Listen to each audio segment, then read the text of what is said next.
ఏపీలో జనసేన పార్టీ మరో శివసేనగా మారబోతోందా? పవన్ కళ్యాణ్ దక్షిణాది బాల్ ఠాక్రే కాబోతున్నారా? హిందుత్వం ఎజెండాగా దక్షిణాదిలో పవన్ దడ పుట్టించబోతున్నారా? జనసేన ఆవిర్భావ సభలలో జనసేనాని ఇచ్చిన క్లారిటీ ఇదేనా? అంతేకాదు, దక్షిణాది రాష్ట్రాల్లో పవన్ సభలు ఉండబోతున్నాయా? తనదైన శైలిలో పవన్ స్పీచ్లకు రెడీ అవుతున్నారా? ఈ విషయంలో ఇప్పటికే జనసేన గ్రౌండ్ ప్రిపేర్ చేసిందా?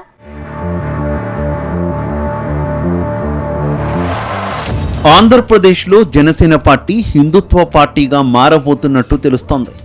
ఉత్తరాదిలో శివసేనల, దక్షిణాదిలో జనసేన మారుతోందన్న కామెంట్స్ వినిపిస్తున్నాయి. హిందుత్వం ఎజెండాగా దక్షిణాదిలో పవన్ దడ పుట్టించబోతున్నారని సమాచారం. ఇటీవల పిఠాపురంలో జనసేన ఆవిర్భావ సభలో జనసేనాని మాటలు చూస్తే ఇక హిందుత్వ ఎజెండాగాని పార్టీ కార్యకలాపాలు సాగుతాయన్న ప్రచారం జరుగుతోంది. గతంలోనూ తిరుమల లడ్డు వ్యవహారంలో పవన్ కళ్యాణ్ స్పందించిన తీరుతో యావత్ హిందువులంతా ఆయనకు మద్దతుగా నిలిచారు. ఆ తర్వాత సనాతన ధర్మం పేరుతో పవన్ కళ్యాణ్ను యావత్ హిందువులకు దగ్గరయ్యారు. ఇప్పుడు ఆయనలో పూర్తి మార్పులు కనిపిస్తున్నాయి.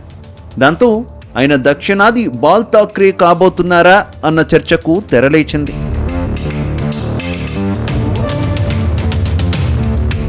ఇక ఆంధ్రప్రదేశ్లో కూటమి సర్కార్ ఏర్పడేందుకు ముఖ్య కారణం పవన్ కళ్యాణే అని చెప్పాలి. వైసీపీకి అధికారం దక్కొద్దన్న ఏకైక లక్ష్యంతో కూటమిగా 3 పార్టీలు జట్టు కట్టేలా చేశారు. పవన్ దెబ్బకు వైఎస్ జగన్ సీఎం సీట్లో నుంచి దిగిపోయారు. దాంతో కూటమి పార్టీలు అధికారంలోకి వచ్చాయి. డిప్యూటీ సీఎంగా పవన్ కళ్యాణ్ సేవలందిస్తున్నారు. ఈ క్రమంలోనే ఆయన ప్రధాని మోదీకి చాలా దగ్గరయ్యారు. ప్రధాని మోదీ పవన్ కళ్యాణ్కు అత్యంత ప్రాధాన్యత ఇస్తున్నారు. అంతేకాకుండా పవన్ కళ్యాణ్ సేవలను దేశమంతటా వాడుకోవాలని ప్రధాని ఆలోచనగా ఉందని చెబుతున్నారు. ఇటీవల మహారాష్ట్ర ఎన్నికల్లోనూ పవన్ కళ్యాణ్ ప్రచారం నిర్వహించారు. పవన్ కళ్యాణ్ ప్రచారం చేసిన అన్ని నియోజకవర్గాల్లో బీజేపీ అభ్యర్థులు ఘన విజయం సాధించారు. దాంతో వచ్చే ఏడాది జరిగే తమిళనాడు ఎన్నికల్లోనూ పవన్ కళ్యాణ్ సేవలను వాడుకోవాలని కేంద్రం యోచిస్తున్నట్టు తెలుస్తోంది.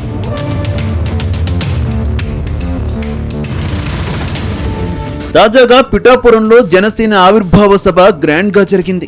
ఈ సభలో పవన్ ప్రసంగానికి నేతలంతా ఫిదా అయ్యారు. దేశంలో డీలిమిటేషన్, త్రిభాషా విధానం, బంగ్లాదేశ్, పాకిస్తాన్లో హిందువులపై దాడులు, గోద్రా మారణ హోమం వంటి అంశాలను తన ప్రసంగంలో ప్రస్తావించారు. ఈ ప్రసంగం మొత్తం విన్న తర్వాత పవన్ కళ్యాణ్ ఆంధ్రప్రదేశ్లో మరో బాల్ ఠాక్రే కాబోతున్నారనే చర్చ జరుగుతోంది. అప్పట్లో బాల్ ఠాక్రే యావత్ హిందువులకు ప్రతినిధిగా ఉండేవారు. ఆయన రాజకీయాలన్నీ హిందువుల ప్రతిష్టను కాపాడేవిగా జరిగేవి. హిందువులను ఎవరైనా పల్లెత్తి మాట అన్నా ఆయన తట్టుకోలేకపోయేవారు. అందుకే ఆయనకు దేశవ్యాప్తంగా లక్షల్లో అభిమానులు ఉండేవారు. ఇప్పుడు పవన్లో ఇవే లక్షణాలు కనిపిస్తున్నాయని పొలిటికల్ సర్కిల్స్లో చర్చ జరుగుతోంది. పవన్ దక్షిణాది నుంచి మరో బాల్ ఠాక్రే అయ్యే అవకాశాలున్నాయని అంటున్నారు. మొత్తం మీద త్వరలోనే దక్షిణాది రాష్ట్రాల్లో పవన్ కళ్యాణ్ సభలు ఉండబోతున్నట్టు తెలుస్తోంది. వచ్చే ఏడాది తమిళనాడులోనూ పవన్ చేత ప్రచారం చేయించే యోచనలో కాషాయ పెద్దలు ఉన్నారట. తమిళనాడులో తెలుగు ప్రజల సంఖ్య లక్షల్లో ఉంటుంది. చెన్నైలో అభ్యర్థుల గెలుపు ఓటములు డిసైడ్ చేసేది తెలుగు ప్రజలే అని చెబుతారు. ఈ నేపథ్యంలో తమిళనాడులో పాగా వేయాలంటే పవన్ అయితేనే సరిపోతారని కాషాయ పెద్దలు భావిస్తున్నారట. మరోవైపు యువతి లక్ష్యంగా పవన్ స్పీచ్లు ఉండబోతున్నాయని అంటున్నారు.